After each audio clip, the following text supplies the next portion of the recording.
我们所有各地的莲友们，大家早上好，阿弥陀佛。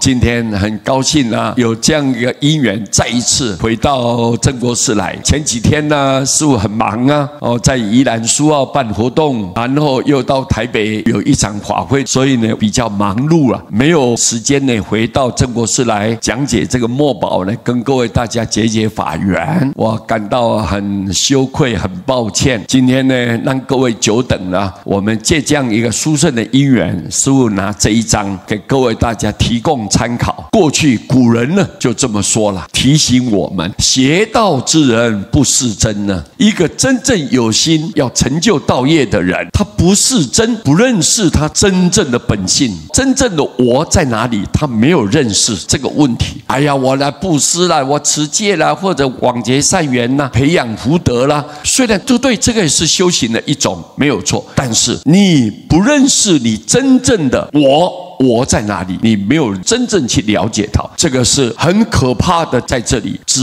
从未认识神呢？为什么你不认识真？为什么你不了解这个道理呢？只是因为你从来都没有认识你的本神，你自己原来的这个我呢？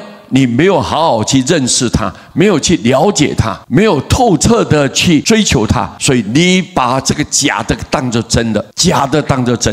所以你看古德的人，他一定是舍末逐本呢，一定要追求这个根本，把不需要的东西马上舍去掉。一个观念如果对，成就就快了。你看，只是因为这些人就是从来都没有认识本来的自己，那个神就是你的元神呢，你的本体，你没有好好去了解认识它，所以无始劫来生死本，从无始以来，从过去到现在，无量无边的这一种生死，就是因为我们不认识，所以一直受生受死。这个根本在哪里呢？就是因为你不了解这个道理，没有真正了解说我的元神才是我自己，我没有了解这一点。我把这个我们现在在活动的，好像活泼乱跳的这个人，你把它当作是你自己，是错的。痴人换作本来人，这个愚痴的这个人，你看会说会笑会吃饭，但是会造业，为了满足这个身体，结果跟人家结了很多的恶缘，跟别人仇恨，你造了无量无边的罪业，会生死轮回的这个身体会造罪无量，会烦恼不断，会打妄想，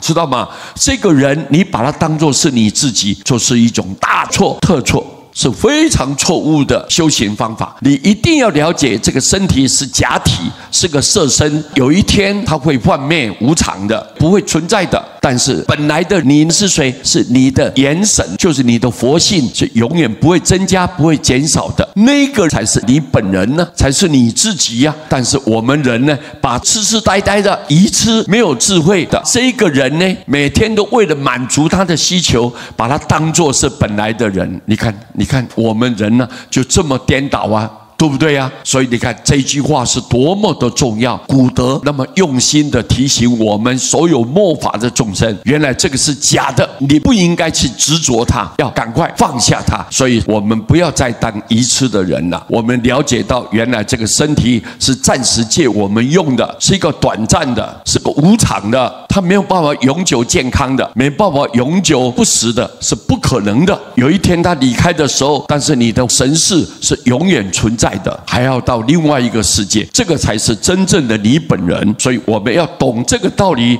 我们的修行呢就不会说不着边际啊，没有方向，抓不住重点啊，结果呢就糊里糊涂的颠颠倒倒修了好几世，但是就好像没办法跟真正的佛法相应。所以各位，我们今天把这个古德所提醒我们、教育我们的，我们要谨记在心。我们要利用这个色身，好好的为众生多做一些善事，做一些功德，帮助众生来解脱。我们如果能够这样做，你这个身体就利用在一个最有用的地方。非常感谢各位，我们这一章呢提供大家参考。阿弥陀佛。